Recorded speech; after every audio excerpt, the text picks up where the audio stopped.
Local authorities say they believe multiple people are involved in attack. Local authorities believe that Shamsuddin Jabbar, who died at the scene, may not have been alone in orchestrating the early morning assault in New Orleans, reports the PA news agency.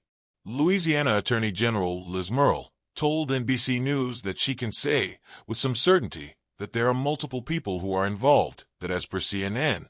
Murrill also told the press that the collection of improvised explosive devices, which were discovered shortly after the Bourbon Street attacker was apprehended, appear to have been made in a New Orleans home, that a house fire occurred on Wednesday morning that was connected to this event where we believe the IEDs were being made, Murrill said. The premises, a short-term Airbnb rental, was likely leased by those involved, reports the PA news agency. Authorities had already confirmed that it is suspected the New Orleans attacker may not be solely responsible for the attack. According to CNN, the college football playoff quarterfinal at the Sugar Bowl between Georgia and Notre Dame that had been postponed due to the New Orleans New Year's Day attack is due to be played at 3 p.m. local time, 9 p.m. Greenwich Mean Time. Today the game, originally scheduled for Wednesday night at the 70,000-seat Superdome, was pushed back 24 hours to Thursday night. The Superdome was on lockdown for security sweeps on Wednesday morning, when people with offices in the Superdome, including officials with the Sugar Bowl and Sun Belt Conference, were told not to come into work until further notice. Some credentialed Superdome employees were permitted into offices by Wednesday afternoon. Heightened security and police presence at Trump Tower and Times Square. New York mayor says New York has heightened security and increased police presence at locations, including Trump Tower and Times Square. Its mayor said. New York Mayor Eric Adams posted the news on X this morning. He wrote, after the attacks in New Orleans and Las Vegas at NYPD and I have been in constant communication. While there are no immediate threats to our city at this time, out of an abundance of caution, we have heightened security and have increased NYPD presence at relevant locations, including at Trump Tower and in Times Square. Reuters news agency has shared another image of the New Orleans attack suspect, Shamsuddin Jabbar. The image was reportedly found on a U.S. military Facebook. Reuters says the photograph, which shows a man matching images of Jabbar released by the FBI, was posted on the page of the 1st Brigade Combat Team, 82nd Airborne Division, New Orleans truck attack. What happened? Ramon Antonio Vargas. The attacker, identified as 42-year-old Shamsuddin Jabbar of Houston, Texas, managed to drive a rented white pickup truck between the 100 and 400 blocks of Bourbon Street in the lower part of the French Quarter, which was packed with people celebrating New Year's Eve. That he was also firing a rifle from the truck while wearing body armor, as well as a helmet, according to a law enforcement bulletin, and was flying the flag of the Islamic State, ISIS, group mounted on a pipe erected in the bed of the vehicle. He exchanged gunfire with several police officers, wounding 2 of them, and was shot dead by the officers. About 30 minutes after Jabbar was shot dead, investigators found a pipe bomb with nails and suspected C4 explosives inside an ice chest left near police patrol cars at the corner of Bourbon and Orleans Streets, roughly 3 blocks from where the attack ended. The bulletin said surveillance camera footage showed 3 men and a woman planted that device. But CNN later reported that investigators have since ruled out those people as having anything to do with planting the devices. A second such device was found about a block away from where the first one had been found. Investigators spotted a third such possible device in a purple suitcase near the corner of North Rampart Street and Esplanade Avenue, toward the upper edge of the French Quarter. 2 of those devices had been confirmed as pipe bombs concealed within coolers and were wired for remote detonation, the bulletin said. Investigators discovered a corresponding remote in Jabbar's truck, which also had mason jars containing a clear liquid consistent with explosives in his truck. Officers determined a 4th possible device was not explosive. Investigators learned Jabbar was staying at a short-term rental in New Orleans' St. Roch neighborhood, about 2 miles from the French Quarter. They arrived to find the place had been intentionally set on fire, and, after firefighters brought the blaze under control, discovered bomb-making materials in the home. The Houston news station KPRC2 reported capturing drone video showing a man at a home connected to Jabbar there surrendering to authorities. Earlier, The FBI said agents in Houston were conducting law enforcement activity at an area in the north part of the city in connection with the attack in New Orleans. My colleague, Oliver Laughlin, has been reporting from New Orleans and has written this piece on residents and tourists recalling scrambling for cover as unimaginable scenes unfolded in the French Quarter yesterday. I heard the pops and I just ran. New Orleans in shock after vehicle attack. A University of Alabama student, Kareem Badawi, was among the 15 people killed in the New Orleans truck attack on New Year's Day. The university's president confirmed. In a message on the university website posted yesterday, Stuart R. Bell wrote, "I learned today that Kareem Badawi, one of our students at the University of Alabama, was killed in the terrorist attack in New Orleans.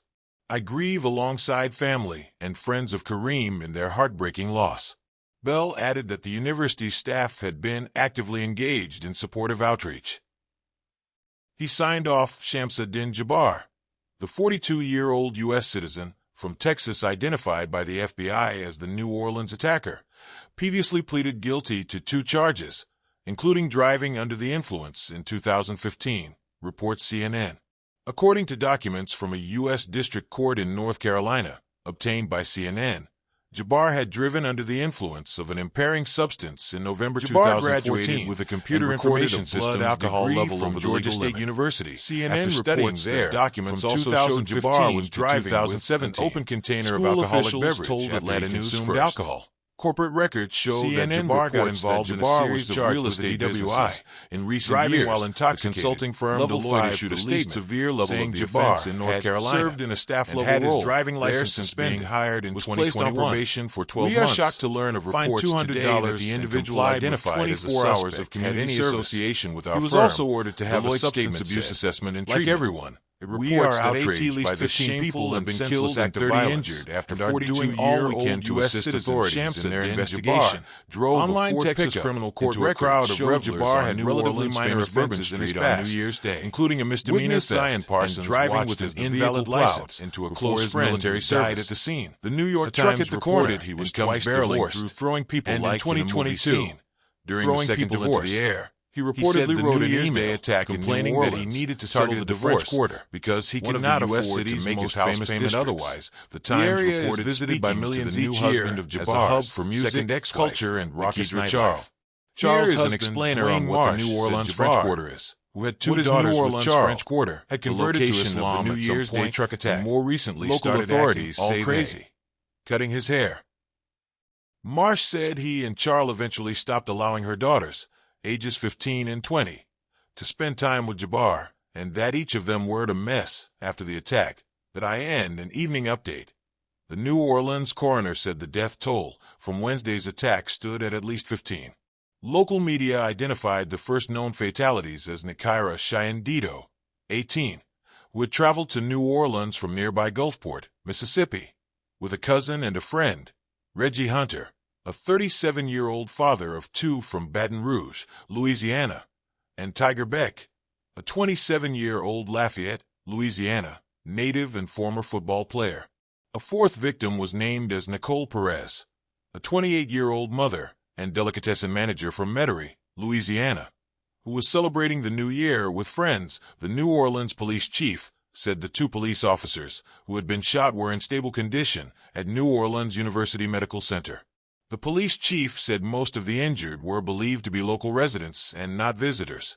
As the sun began to rise over the city on New Year's Day, law enforcement from a number of agencies had swarmed across the city's French Quarter. Much of Bourbon Street was blocked off as police checked the area for secondary devices. New Orleans government for years has been using bollards meant to prevent motorists from driving up Bourbon Street at particularly crowded times, including for major celebrations like New Year's. But those bollards were down for repairs at the time of Wednesday morning's attack. At the intersection of Bourbon Street and Canal Street, usually a bustling tourist hub, dozens of city police cars lined the streets. Yellow police tape was wrapped around the main drag, and 3 white vans from the parish coroner's office were parked parallel, near where the attack took place. One resident, who did not want to give his name, had been asleep at his home nearby when the attacks began and said he awoke to screams of terror and shouts of "No!" Jay McGuffey, 28, told The Guardian, She had been visiting the city from Mississippi and had been in a nightclub on Bourbon Street when the incident took place. We were just having fun celebrating New Year's, and then they told us to get out 'cause somebody had got shot. Then we heard that a truck had been through here, and 15 people had been shot, McGuffey said. The witness added that she had not been allowed into her hotel because there were still bodies on the ground. How did this happen? There are like 100 cops out here, she said. A security camera video, directed at Canal Street, captured the truck at the center of Wednesday's attack approaching Bourbon Street, which was blocked off by a police patrol cruiser. The truck turned right, went around the front of the cruiser, climbed the sidewalk, and then sped up on Bourbon Street, seeming to hit people before vanishing from view of the camera, according to video of the footage circulating later on Wednesday.